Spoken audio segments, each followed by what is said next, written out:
আরে শালার মশা, তোকে বলছি না আমার রক্ত না খাইতে? আমি তো খাবো, তুই কি করবি? আমার ছেলে তো এই মানুষটাকে কামড়ালো, কিন্তু এ কি জন্য মারলো? আমার ঘরে এসে আমার স্বামীকে কামড়াবি শালার গন্ধ বাথরুমের মশা।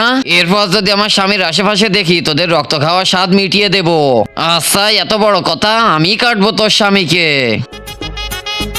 ও আরে বাপরে, মশা তুই আবার চলে আসছিস আমার স্বামীর রক্ত খেতে? প্রথমবার তোকে ছেড়ে দিলাম, পরের বার আসলে তোর জান নিয়ে নেবো আমি।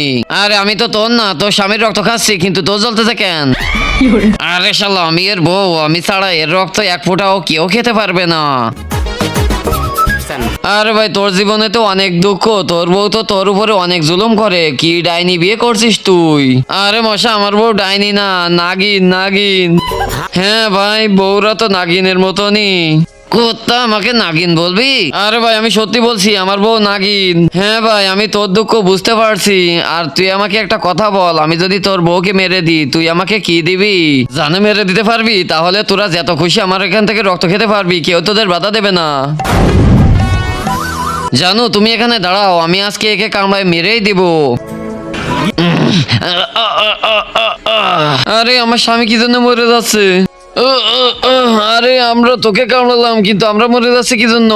কিন্তু তার আগে যে ভিডিওতে লাইক দিয়ে চ্যানেলটা সাবস্ক্রাইব করে দিবে, তার মা বাবা যেন অনেকদিন বেঁচে থাকে। যে কমেন্ট করবে আই লাভ ইউ মা বাবা, তার জন্য মনের আশা পূরণ হয়ে যায়, আমিন। আরে আমি নাগিন, এই জন্য। আরে বাপরে, স্বামী তো সত্যি বলছিল, এ তো সত্যি সত্যি নাগিন। এখন তো আমরা মরে গেলাম।